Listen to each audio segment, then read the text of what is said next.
പുരട്ടിയിട്ട് നടക്കുമായിരുന്നു ദേവന്മാരെ ആൾക്കാർ.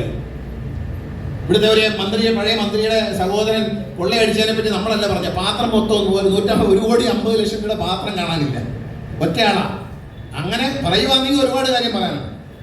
ഇവിടെ എന്താണ് കൃത്യമായ അന്വേഷണമാണ് നടക്കുന്നത്, കൃത്യമായ അന്വേഷണം. ഇന്ന് നായർ സർവീസ് സൊസൈറ്റി പ്രമേയം പാസ്സാക്കിയിട്ടുണ്ട്. അതായത് സർക്കാർ ശബരിമല വിഷയത്തിലും ആ മതാചാരങ്ങൾ സംരക്ഷിക്കുന്നതിന് വേണ്ടി സർക്കാർ എടുത്ത നിലപാടുകളെ NSS മുഖ്യമന്ത്രിയും സർക്കാരിനെ അഭിനന്ദിക്കൂ എന്നുള്ള പ്രമേയം ഇന്ന് NSS ഡയറക്ടർ ബോർഡ് പാസ്സാക്കി. ഞാൻ NSS ഡയറക്ടർ ബോർഡും ഞാൻ പോയിട്ട് വന്ന അവിടെ പാസ്സാക്കിയിട്ടുണ്ട്. മുഖ്യമന്ത്രിയും സർക്കാരും എടുത്തേക്കുന്ന നിലപാടിന് NSSന്റെ പിന്തുണ. കാരണം വിശ്വാസ സംരക്ഷണത്തിൽ NSS എടുത്ത നിലപാടുകളോട് കൂടി നിൽക്കുകയും അതോടൊപ്പം തന്നെ അത് സംരക്ഷിക്കുമെന്ന സർക്കാരിൻ്റെ നിലപാടിൽ അഭിനന്ദിച്ചുകൊണ്ടാണ് ഇന്ന് പ്രമേയം പാസ്സാക്കിയിരിക്കുന്നത്. നായർ സർവീസ് സൊസൈറ്റി മുഖ്യമന്ത്രിയെയും സർക്കാരിനെയും അഭിനന്ദിച്ചുകൊണ്ടാണ് പ്രമേയം പാസ്സാക്കിയിരിക്കുന്നത്. നിങ്ങൾ മനസ്സിലാക്കണം. അപ്പം ഈ സംസ്ഥാനത്തെ ജനങ്ങളുടെ വിശ്വാസം സംരക്ഷിക്കുന്നതിൽ ഈ ഇടതുപക്ഷ മുന്നണിക്കുള്ള താല്പര്യം ഈ BJPക്ക് ഇല്ല, കോൺഗ്രസിനില്ല.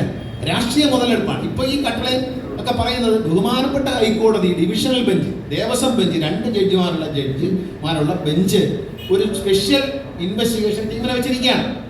അത് നമ്മൾ ഇടതുപക്ഷ മുന്നണി സർക്കാർ വെച്ചതല്ല, മുഖ്യമന്ത്രി വെച്ചതല്ല, നമ്മളെ ആഭ്യന്തരമന്ത്രി വെച്ചതല്ല. പക്ഷേ അങ്ങനെ ഒരു അന്വേഷണം വെച്ചുകൊണ്ട് കൃത്യമായ അന്വേഷണമായി ഉണ്ട്. ആരെ അറസ്റ്റ് ചെയ്താലും ആര് കുറ്റം ചെയ്തിട്ടുണ്ടെങ്കിലും അവരെ നിയമത്തിന് മുമ്പിൽ കൊണ്ടുവരുമെന്നാണ് സർക്കാരിന്റെ നിലപാട്. ആ നിലപാടനുസരിച്ച് മുന്നോട്ട് പോയിക്കൊണ്ടിരിക്കുകയാണ്. ആരാണ്? ബഹുമാനപ്പെട്ട ഹൈക്കോടതിയാണ് കേസ് ഒബ്സർവ് ചെയ്യുന്നത്. അതായത് അന്വേഷണം പരിശോധിക്കുന്നതും വിലയിരുത്തുന്നതും ബഹുമാനപ്പെട്ട ഹൈക്കോടതിയാണ്, അല്ലാതെ സർക്കാരല്ല. അപ്പൊ കൃത്യമായ നിലയിൽ മുന്നോട്ടൊരു അന്വേഷണം പോകുമ്പോൾ അതിനെയാണ് NSS പിന്തുണച്ചത്, അതിനെ പിന്തുണച്ചത്. കാരണം കുറ്റക്കാരാണോ അവരെ പേരിൽ നടപടി എന്നതിനകത്ത് യാതൊരു വിട്ടുവീഴ്ചയില്ല. അതാണ് സർക്കാരിന്റെ നിലപാട്. തെറ്റ് ചെയ്തവർക്ക് യാതൊരു തരത്തിലുമുള്ള എക്സ്ക്യൂസുകളും ആനുകൂല്യങ്ങളും ഇല്ല എന്ന മുഖ്യമന്ത്രിയുടെ പ്രഖ്യാപനമുണ്ട്. അതാണ് സർക്കാരിന്റെ സുതാര്യത. ഈ 9.5 വർഷം പിന്നിടുമ്പോൾ ഒരു അഴിമതി വെറുതെ ഇങ്ങനെ പറഞ്ഞുകൊണ്ടിടക്കാം എന്നുള്ളതല്ലാതെ, മാധ്യമങ്ങളിലൂടെ പ്രചരിപ്പിക്കാൻ ശ്രമിക്കാം എന്നുള്ളതല്ലാതെ ഏത് അഴിമതിയാണുള്ളത്? ഒരു അഴിമതി പറയും.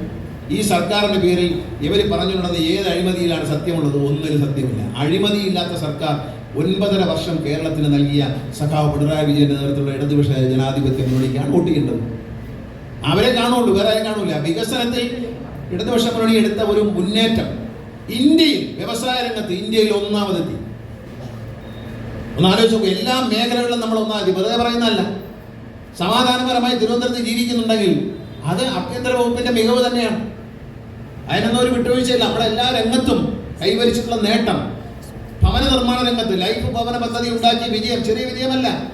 ഉമ്മൻചാണ്ടി മുഖ്യമന്ത്രിയായിരുന്ന 5 വർഷം ഒരു ഭവനം പോലും നിർമ്മിക്കുന്ന യാതൊരു പദ്ധതിയും കേരളത്തിൽ ഉണ്ടായിരുന്നില്ല. പിണറായി വിജയൻ 1ാം പിണറായി സർക്കാർ, 2ാം പിണറായി സർക്കാർ ഏതാണ്ട് 60 ലക്ഷം വീടാണ് വെച്ചിരിക്കുന്നത് കേരളത്തിൽ. ഇപ്പൊ നമ്മുടെ പഞ്ചായത്ത് വഴി അനുവദിച്ച ലൈഫ് ലിസ്റ്റിൽ വന്ന മുഴുവൻ വീടുകൾ, ഞങ്ങളുടെ എവിടെയൊക്കെ മുഴുവൻ വീടുകൾ നിർമ്മിച്ച് പൂർത്തിയായി നിർമ്മാണം നടന്നുകൊണ്ടിരിക്കുന്നു. എന്താണ് ഈ കേന്ദ്ര ഗവൺമെന്റ് സാമ്പത്തികമായി നമ്മളെ വരിഞ്ഞു മുറുക്കുമ്പോഴും